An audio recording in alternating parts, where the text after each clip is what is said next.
Sikur t'ju them se çelësi për të shpëtuar një biznes nuk janë përgjigjet e gatshme, por pyetjet e duhura.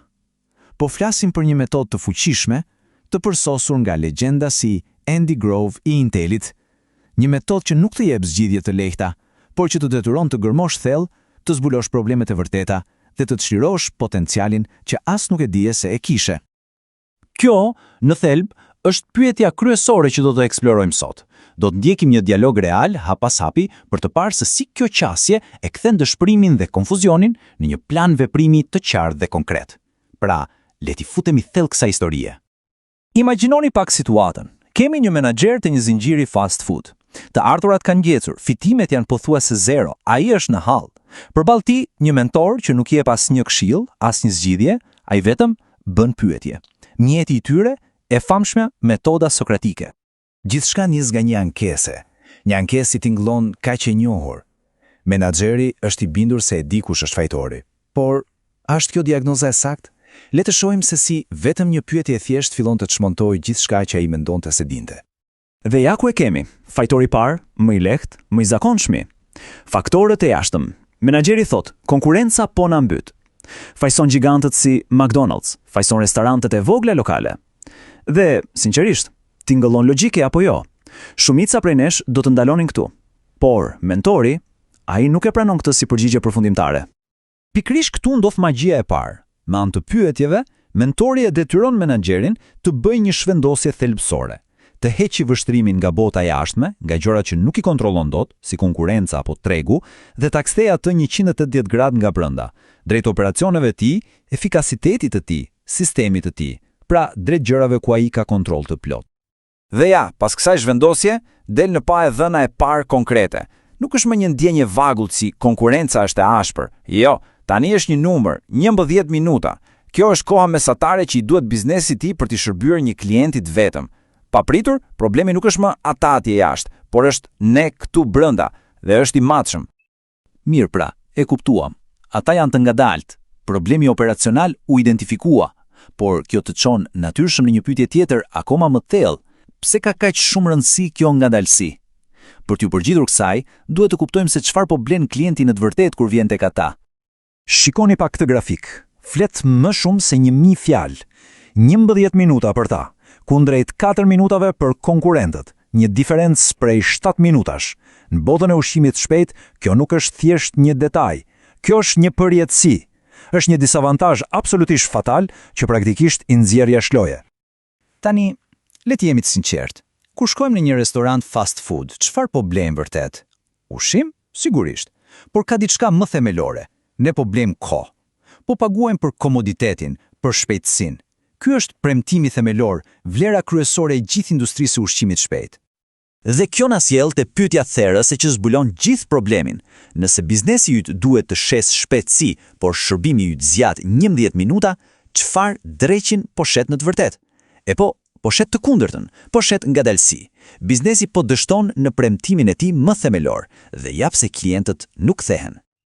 Okej, të rregullosh shpejtësinë është hapi i parë, absolutisht thelbësor. Por nuk mjafton. Ky zbulim hap një derë tjetër, drejt një problemi më të madh, një problemi strategjik. Nëse nuk je i shpejt, atëherë çfarë je? Ky e çon bisedën te pozicionimi i tyre i përgjithshëm në treg. Kjo tabel e tregon problemin bardhëzi. Ata janë të bllokuar në mes. Shikoni çmimet. Nuk janë as më të lirët për të joshur ata që kërkojnë vetëm çmim, por as nuk janë aq të shtrenjtë sa të sinjalizojnë cilësi premium si McDonald's. Mesazhi i tyre i paqartë. Ata nuk kanë një identitet të dallueshëm.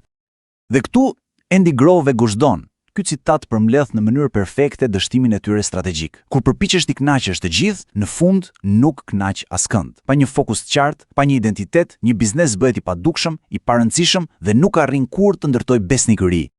E po, çfarë ndodh kur nuk je asgjë veçantë?